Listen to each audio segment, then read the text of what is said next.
मुख्यमंत्री माझी लाडकी बहीण योजनेमध्ये खूप मोठी अपडेट आलेली आहे, खूप मोठी बातमी आलेली आहे। तसेच आनंदाची बातमीसुद्धा लाडक्या बहिणींना आलेली आहे। बघा, ही जी बातमी आहे खूप मोठी जी बातमी आहे त्यांच्यासाठी राहणार आहे, ज्यांची KYC झाली नाही, त्यांची KYC चुकली आहे, ज्यांची KYC संभ्रमात पडून राहूनच गेली आहे किंवा मग तांत्रिक अडचणींमुळे त्यांना KYCच करता आलेली नाही आहे। तुम्हाला माहीत असेल की KYC करताना खूप साऱ्या अडचणी लाडक्या बहिणींना आल्या होत्या। एकतर त्या भ्रमित होत्या KYC नेमकी करायची कोणती, कारण की या अगोदरसुद्धा बँकेची KYC त्यांनी केलेली होती, DBT ॲक्टिव्ह केलेलं होतं, परंतु आता हे नवीन KYC कशी करायची, काय करायची हे त्यांना व्यवस्थितरित्या माहीत नव्हतं। त्याचबरोबर लाडक्या बहीण योजनेमधील जे काही पोर्टल आहे त्या पोर्टलवर त्यांनी जो काही मेसेज किंवा जे काही प्रश्न त्यांनी टाकलेले होते ते प्रश्नसुद्धा एकदम घुमून फिरून टाकलेले होते आणि म्हणूनच लाडक्या बहिणींना याचा अंदाज नसल्यामुळे ते प्रश्न व्यवस्थित त्यांना समजण्यात आल्या नसल्यामुळे त्यांनी नाही हे उत्तर त्या ठिकाणी लिहिलं होतं आणि त्याचमुळे त्यांची KYC सुद्धा चुकलेली आहे। त्याचबरोबर काही वेळा जे काही पोर्टल आहे हे उघडतच नव्हतं आणि त्यानंतर लाडक्या बहिणींची KYC करताना प्रॉब्लेम्स येत होते। OTP लवकर येत नव्हता, OTP कमी जास्त 8 ते 9 मिनिटांनी OTP आल्यानंतर तो OTP टाकल्यानंतर त्यामध्ये एरर दाखवायचा, कारण की टाईम आउट व्हायचा। त्याचबरोबर आणखीनही इतरही खूप सारे कारणं असल्यामुळे लाडकी बहीण योजनेमधील जे काही KYC आहे ती व्यवस्थितरित्या झालेली नाही आहे। लाखो बहिणी यामधून वंचित झालेल्या आहेत आणि त्यांची KYC त्यांना करता आलेली नाही आहे आणि काही महिलांची तर KYC याचमुळे थांबलेली आहे, याचमुळे झाली नाही की त्या पोर्टलच चालत नव्हतं। तर अशामध्ये आता सरकारनं याकडे ध्यान देऊन त्यांना KYC करण्याची पुन्हा एकदा संधी द्यावी अशी मी वारंवार माझ्या व्हिडिओच्या माध्यमातून सांगत आलेलो आहोत। सरकारला सुद्धा सांगत आलो, लाडक्या बहिणींना सुद्धा सांगितलं आहोत की आपण जे काही प्रयत्न आपल्याला करायचे आहेत ते आपण केले पाहिजे। काहीतरी एकदा अर्ज देऊन लाडक्या बहीण योजनेसंबंधीचे आपली जे काही KYC राहिली आहे, कशामुळे राहिली आहे, काय झालं आहे, रिजेक्ट झालेलं आहे, कशामुळे झालेलं आहे, पण आपल्याला नोव्हेंबर आणि डिसेंबरचा हप्ता आलेला नाही आहे, पुढे सुद्धा हप्ते थांबू शकतात कारण की KYC झालेली नाही आहे। तर मग आपल्याला सुद्धा तरी काहीतरी प्रयत्न करायला पाहिजे। तहसील कार्यालयामध्ये जाऊन जे काही महिला व बाल विकास विभागाचं ऑफिस असते, त्याचबरोबर जिल्हा स्तरावर जाऊन जे काही महिला व बाल विकास विभागाचे कार्यालय आहे तिथं जाऊन तुम्ही एक अर्ज देऊ शकता, जेणेकरून जे काही संबंधित विभाग आहे यांना माहीत पडेल की खूप साऱ्या बहिणींची KYC थांबलेली आहे, पात्र असूनही त्यांना लाभ मिळत नाही आहे। तर त्यावर ते उपाय करतील आणि तुम्हाला पुन्हा एकदा संधी देतील असं मी खूप व्हिडिओमध्ये सांगितलेलं आहे। तर आता अशातच एक आनंदाची मोठी बातमी आलेली आहे की तुमच्यासाठी आमदार अमोल खताळ यांनी आता प्रयत्न चालू केलेले आहेत आणि त्यांनी निवेदनसुद्धा दिलेलं आहे। आता काय आहे संपूर्ण माहिती जाणून घेऊया। नमस्कार, मी देवानंद गावंदे स्वागत करतो आपल्या लाडक्या YouTube चॅनलमध्ये, ज्याचं नाव आहे टेक्निकल मराठाजी। या चॅनलवर जर तुम्ही नवीन असाल तर चॅनलला सबस्क्राईब करा, व्हिडिओला लाईक करा आणि शेअर करायला विसरू नका। चला तर आजच्या व्हिडिओला सुरुवात करूया आणि जाणून घेऊया ती माहिती। तर बघा, KYC न झाल्यामुळे खूप साऱ्या लाखो बहिणी वंचित आहेत आणि त्यांना 2 हप्ते अजून मिळाले नाही, कारण की त्यांची KYC कंप्लीट झाली नाही। तर KYC कंप्लीट करण्यासाठी त्यांना जे काही ऑप्शन सरकारने दिलेले होते ते भ्रमित करणारे होते, त्यांना समजणारे नव्हते आणि म्हणूनच त्यांनी होयच्या ठिकाणी नाही असे त्यांचं उत्तर दिल्यामुळे त्यांची KYC चुकली आहे।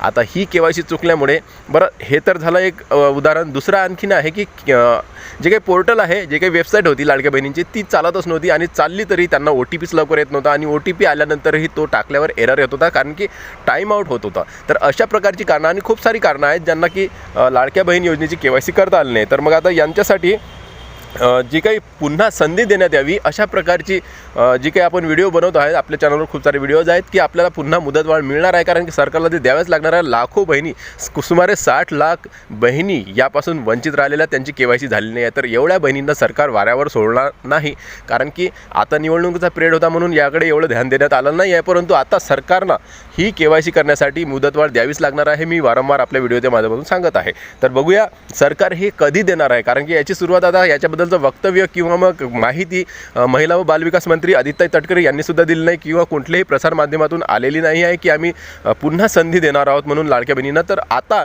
याची सुरुवात झालेली असं वाटत आहे, कारण की प्रयत्न चालू झालेले आहेत आणि एक निवेदन आमदार अमोल जे खताळ आहेत यांच्याकडून करण्यात आलेलं आहे। काय आहे माहिती संपूर्ण जाणून घेऊया। तर बघा, संगमनेर तालुक्यातील लाडकी बहीण योजनेअंतर्गत KYC प्रक्रियेत तांत्रिक अडचणी किंवा नजर चुकीमुळे अपात्र ठरलेल्या तसेच अद्याप KYC प्रलंबित असलेल्या महिलांना पुन्हा एकदा KYC करण्याची संधी द्यावी, तसेच ज्या पात्र लाडक्या बहिणींचे आर्थिक सहाय्य थांबले आहे ते पुन्हा सुरू करण्यात यावे अशी मागणी आमदार अमोल खताळ यांनी केली आहे।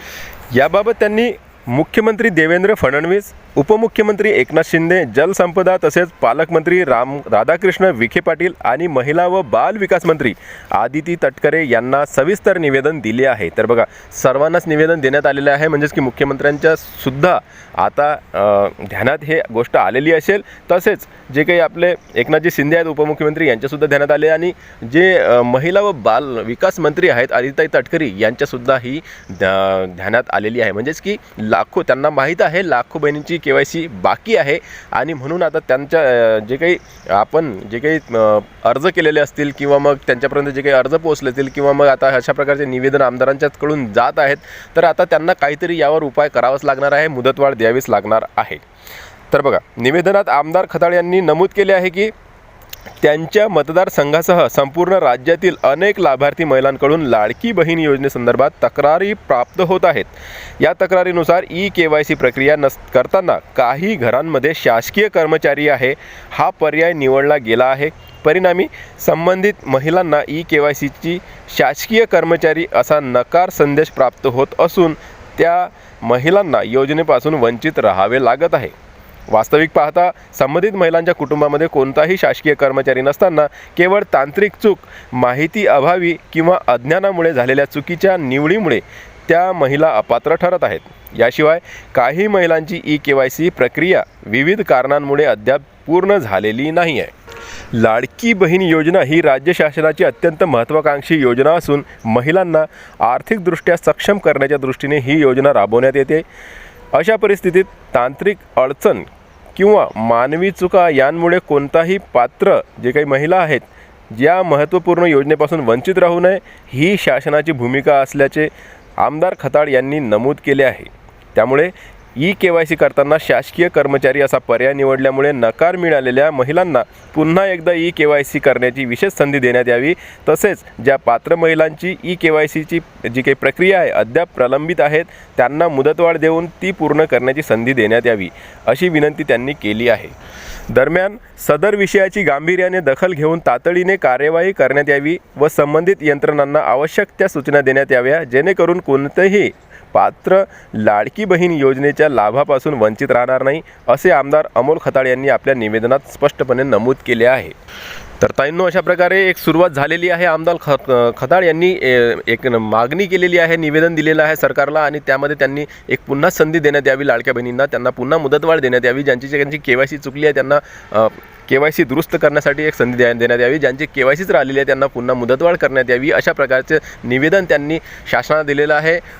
जे काही बालविकास मंत्री आदिती तटकरे आहेत यांनासुद्धा त्यांनी निवेदन पाठवलेले आहेत। मुख्यमंत्री उपमुख्यमंत्री यांच्यासुद्धा जवळ त्यांनी जे काही निवेदन आहे ते पाठवलेलं आहे। म्हणजेच की आता यावरून असं कळते आहे की आता सर्वीकडूनच सुरुवात होणार आहे, कारण की सुरुवात झालेली आहे आणि सर्वीकडून आता अशा प्रकारचे निवेदनं शासनाला जाणार आहेत आणि त्याचबरोबर लाडक्या बहिणींचे सुद्धा जे काही पत्र असतील किंवा जे काही अर्ज आहेत ते सुद्धा सरकारला जाणार आहेत आणि यावरून आता असं स्पष्ट होते की लवकरच लाडक्या बहिणींना मुदतवाढ ही करण्यात येणार आहे। व्हिडिओ आवडल्यास लाईक करा, व्हिडिओ पुन्हा नवीन एका व्हिडिओमध्ये, तोपर्यंत जय महाराष्ट्र।